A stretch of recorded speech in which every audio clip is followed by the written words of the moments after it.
walking to the farm with my Maggie. You might be asking, a leash? What? The only reason I have a leash on her is because her two comfort zones are our farm and our rental house, which are just like a 10-minute walk from each other until we live full-time on the farm and our house is ready. And I just want her to come down to the farm with me. But here in the afternoon, if any little thunder strike happens and she hears a rumble, she'll sprint back to the rental house before we get to our farm. And I want her to come hang out with me, so once we get to the farm she can run free, because that's her comfort zone too. She goes in the greenhouse or in the shed to get shelter if thunder hits. Maggie's so sensitive to thunder, which most dogs are, fireworks, thunder, stuff like that. But still, after living years in the tropics now, we've been living in the tropics like 2 years now with consistent thunderstorms, but she still can't handle it. She's got to take shelter whenever that happens. So we're walking to the farm to get some planting in, because now that you guys know I own land and we have our trees and gardens that are nourishing us in order to eat. Food is security. Food is money. You're the richest person in the world if you grow your own food, because what else do you need if you have your own food, your own water? I'm gonna get solar electricity and maybe put a hydroelectrical pump in my stream, and then if you got electricity and your own food and your own water and your own family and your own yoga practice, you don't need to work or do anything else except for the hard work of growing your own food, which is a total full-on job. So what we're going to do right now is plant more things, because one of the greatest teachings I've learned, and this isn't what this video is about, this is just a little intro before I get into the topic. If you don't plant stuff every single day or almost every single day, you're gonna run out of food in the future. So one of the many lessons I've learned cultivating my food the last many months. Here, watch, I can take her off the leash now. Come here, stop. Stop. Yay, go to the farm. She knows.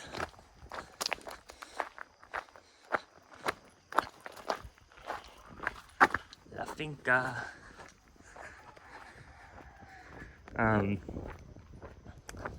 Yeah, one of the things you learn is you gotta keep planting if you want to keep having the best food. Plant every single day. You want to have a surplus. So what this video is about, well, first off, I'm always trying to inspire you guys based on my life experience when I make these videos. And unfortunately or fortunately, you can look at it in any way you want, because life is just a complicated mess of trauma and good things that happen and bad things, but they're all good if you think about it, because you don't really learn that much from success. You really learn from hardship. So I'm grateful for the few things that have been tough in my life. I've mainly had a pretty privileged existence, but I dabble with self-harm, unfortunately. I think we all do in minor ways. And I'm going to talk about some of the ways that I have in the past and do now, and how to avoid it and how to get healthier and how to just love yourself more so that you don't hurt yourself. So right now I'm really proud of myself, because see the dirt under my fingernails? You don't know how happy this makes me. I got to clip my nails. From the age of 6 or 7 years old till I was 18, I bit my nails disgustingly, violently, down to the point where they were bloody and raw and they hurt, and it was terrible. Here's my land, here are the views, here's our house. Here is the local guava tree from less than a mile from my house that we bought and milled, which are the inner ceiling beams of the house. Then we have a metal roof. There's all the teak wood drying, and then those beams are guava tree. So my life is interesting. All of our lives are interesting, but something that is strange with me is I grew up super privileged on paper when it comes to loving family, financially privileged. I'm a heterosexual, tall, white man. You know, I won the privilege Olympics in many ways. Get Maggie in our stream. You guys excited to come down here and meditate in this stream amongst the banana plants with Maggie? And drink this water, it's so pure. So yes, I grew up very privileged in most aspects, and I totally tune into that, and I tune into my privilege. I do not take it for granted. But stuff was also traumatic too. I am not an LA person. It stressed me out so much to be in such competitive academic schools, which I know is also a privilege, but just probably wasn't the best for me. And the school competition mixed with the city LA life. And, you know, I grew up in a family that didn't spend a lot of time in nature, didn't prioritize spiritual growth very much or physical activity, no camping, no nature. And those are the things that heal me and are most nourishing to me. Thus, where I've chosen to live, how I've chosen to live, growing tropical fruits up there, and growing all my own greens in there, and living pretty much in the middle of nowhere. I mean, this isn't nowhere. There's a city close by, 30-minute drive, and tourist surf beaches 30 minutes away. But in my little town, we're in just a little rural Costa Rican jungle town. And that is just what makes me the most comfortable. And growing up in LA, I bit my nails, as I told you, down to just terribleness where they burned and stung and hurt. No joke, 24/7 from the age of like 7 years old until 18. I never clipped my nails once because I was always biting them and they were always down to nothingness. And every single day, my parents would tell me 10 times a day, stop biting your nails, stop biting your nails, stop biting your nails. And I just couldn't stop. It got to the point where I would wear gloves in order to just stop myself from doing it. That would work until I took the gloves off, then I would bite away. Uncontrollable. And I was young. It's not like I was taking drugs or doing anything like that would be out of my control. I simply couldn't stop. And I didn't know why I was doing it. I didn't have the resources to understand self-harm and control.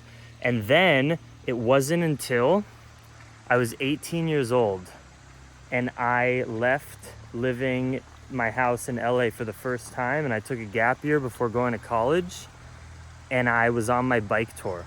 I'm talking a couple months from moving out of LA and moving out of my family's house, which was a great, privileged, loving house. But I'm telling you, I so didn't resonate with just my life was just school and LA and cities and going to movies and just nothing rooted in nature or in yoga or breath work or the spiritual concepts of non-attachment. And everyone was kind of in my own same bubble that I grew up with, and I just didn't like it. And when I left home and went on my bike tour, about 3 weeks into my bike tour, my first one across America, I looked down at my hands and I had fingernails for the first time in over 10 years. And I remember sitting in a diner in Virginia, the first state on the tour, and sending it to my parents saying, look, I have to clip my nails. And they were like, how is this possible? How did you stop biting your nails? And I said, I don't know. I just stopped. This bike tour is so much fun, and I'm not stressed and anxious about my environment and about school and I never liked school. Again, I was always tuned into my privilege that I was able to go to such great schools, but I never liked it. I didn't like academic competition. Never was my freaking thing. And all the stress around it, like people telling me it's the most important thing to get into a good college. Maggie, watch out for the barbed wire. Be careful. Come here. Hey, do the river here. You're fine here. Yeah. Go play in the water. Hee hee. And And that is when, and I didn't have any eating disorder issues back then. So I was just on my bike tour. I was vegetarian at the time, and I had fingernails again, and I was enjoying my bike trip, and the first time ever not being a student and just traveling. Maggie, hey, she goes into the workers' shed and eats their chicken bones and lunch scraps that they leave. Hey, little devil. You gotta work with me for a second because it can be dangerous. Come here. The work site's a little dangerous right now. There's a lot of nails and things. We have to be careful. Okay? This is the house we're building. Fucking crazy shit. And so I had fingernails again. And honestly, since then, I continue to have good fingernails and I never needed to bite my nails. And that was such a gift. That finally graduating high school and leaving LA, I had fingernails again. And then a few months later, about a year later, into my gap year, which was so much fun of traveling and living on my own. And then I had to start college again. And guess what? I didn't start biting my nails, but literally like the month before starting college is when my eating disorder started. Back when I was 19 in 2012. And then I struggled with my eating disorder, which is what started my YouTube channel. That was brutal for a couple years. And I'm taking a pee right now on my land. Love it. And it wasn't until later reflection that I realized me being in an environment that was out of alignment of where I really wanted to be, meaning back in school, back in college, the stress, that shit, I just transferred my self-harm from nail biting, like when I was a kid, uncontrollably, to, oh, it's sunny, you gotta get in that vitamin D whenever the sun comes out. The summer is near, the dry season starts in about 2 weeks. So we still got like 2 more weeks of pretty consistent rains, but you can tell the summer is here. It is coming. Clouds over there, summer over there. So my eating disorder, it really didn't have actually anything to do with the food or anything. It was just self-harm. Self-harm for people who are anxious and struggle with stress, but also put themselves in an environment and situation in life that is just not conducive to your heart and soul, which is how a lot of us live, right? A lot of us fall into situations in life where, damn, we have a job that we don't like. Damn, we add on responsibilities that we sort of just fall into that aren't fully in alignment with what we really want, or we grew up with a lack of privilege and we're just forced to live certain lives based on where we're from or how our parents treat us or whatever. I know there's so many aspects that can impact the way you're living your life and how it might not be what you really want to be doing, but you're just stuck in it. And then we self-harm. Some people drink too much, some people bite their nails, some people cut their wrists, some people develop eating disorders and undernourish them, or binge eat and overeat and you're sick and feel terrible. It's all self-harm because you're stressed about your fucking life. And self-harm, like any addiction, drinking too much, doing drugs, eating disorders, all of it, it's actually just a way to feel better. It's a way to have a little bit of control in your life and actually distract from the pain, which is your life experience that you aren't enjoying. And it's a way to distract the pain into another form of pain that you control. So biting my nails, I controlled that pain. Eating disorders, I controlled that I didn't have to, that I could eat so little, and it was painful and I was always hungry and tired and annoyed, but it was like a distraction from the other pain, which was, I hate where I am right now. I'm just not happy where I am doing what I'm doing in life. stuck in a classroom with all this stress, learning about shit that I really didn't give a fuck about when I wanted to be out here. And again, you might be watching this and say, wow, you're such an asshole, Jackson. You're so lucky to go to college and all this stuff. I know, but I'm also telling you I didn't want to be there. And that's the reason that I self-harmed, and I couldn't control it and couldn't stop for years until I found yoga. And then I was able to enjoy school, go through college, realize it's not a big deal, don't be stressed. And then I got through my eating disorder and started recovering, and that's the start of my YouTube channel. You can go watch the videos now. Let's go check out the beans, actually. So this video, I'm really just talking and sharing my experience. I'm trying to tie it together to a lesson, and I know the lesson is here, but it's sort of like this weird one, because the first thing I can come to and conclude is you have to, or you should try to align your passion with how you live your life and what you're doing all day, every day, because this is the one life we have. And it turns out that for a lot of people, when they're living a life that's not in alignment with what they want to be doing, you start to harm yourself, and that's super fucked up. I know self-harm, it's really lame, it's really sad. Maggie. Hi. Be careful of that barbed wire, baby.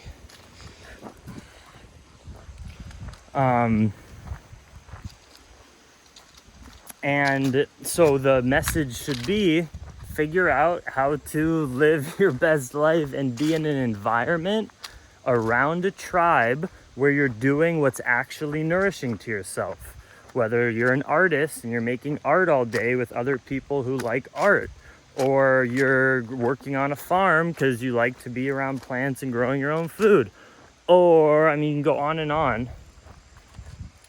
I know it's a lot easier said than done. A lot of you are going to write, well, I can't do that right now. I have kids and responsibilities. I've gotten myself into this situation. And I understand that. But it's still important to remember that this is the one life you have. So today, start taking steps, especially if you find yourself self-harming in some way.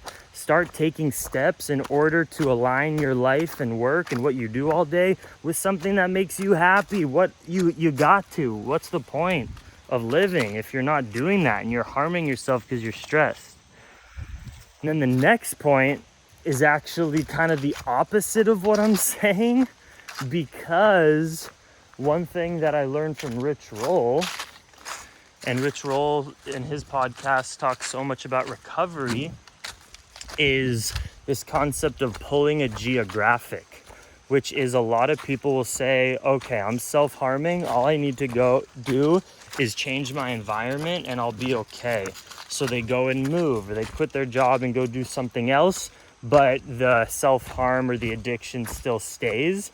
And I understand how that's a thing too, because if you are self-harming, or if whatever mental issue is going on, lack of self-love, anxiety, stress, addiction, you can't just switch your environment and suppose that everything's gonna be okay. I think it's a great first step to try to have a new chapter, but it's not gonna just work 100% of the time. Maggie. Oh.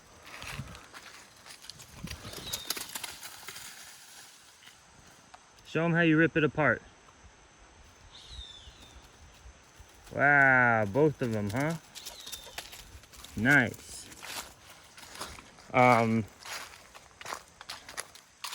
So that's what pulling a geographic is. When people think, okay, I'm an addict, I have this issue, I'm just gonna move and it'll be all better. No, it doesn't work like that as well. But also what I'm saying is, what really helped me is switching my environment, not just moving somewhere, but switching my lifestyle. It's not just about moving to a new town. It's about literally doing in life what you should be doing, what in your heart you want to be doing. What's the point of not living that way? Even if it's going to be hard to transition there, start the transition. Do your best. Even if you fail, whatever, at least start trying. Mags, we're going to go here. And then The last thing I'm gonna say, and the reason I'm so happy to have nails right now specifically, is because you guys remember last month I was in LA visiting home. I've spent a total of 2 months in the United States in the last 3 years, spread up into 2 trips. Like a year and a half ago, or a year ago, I went for a month. And then last month we went to Mexico and US for a month. And we were in like the Tijuana in Mexico. It's practically like being in the States. It's a city as well. And wow, look at these shroomies. Polyporus tuniculus is this type of mushroom. Wow. Amazing. And guess what? Just a couple days into being in LA after leaving the farm, you can ask Natalia, I started biting the fuck out of my nails. Couldn't stop. And she was hitting my hands. What are you doing? You never do that. Why are you doing that? I'm like, I don't know. I can't control it. And I told her I used to bite my nails like crazy when I was in school, and I couldn't stop for years. And I hadn't been biting my nails for years while I'm biking and traveling and living in Costa Rica. And then during our trip, my nails were completely screwed. And like I was telling myself every day, stop it, Jackson. You're better than that. You know, you've gotten over that. You don't need to do that. Couldn't stop. And then 3 weeks ago, we get back to Costa Rica, completely without me even being conscious trying to stop. I look down at my fingernails and I have fingernails again. So to me, what this says to me is a lot of things. One, my environment and where I am and what I'm doing in life really dictates my amount of self-love and my level of anxiety or lack thereof anxiety and stress.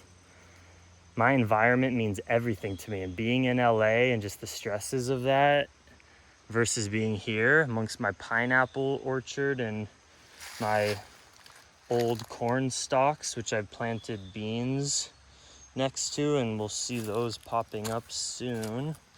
Trying to look for little sprouts. We're going to use these posts of the old corn in order for the beans to grow on.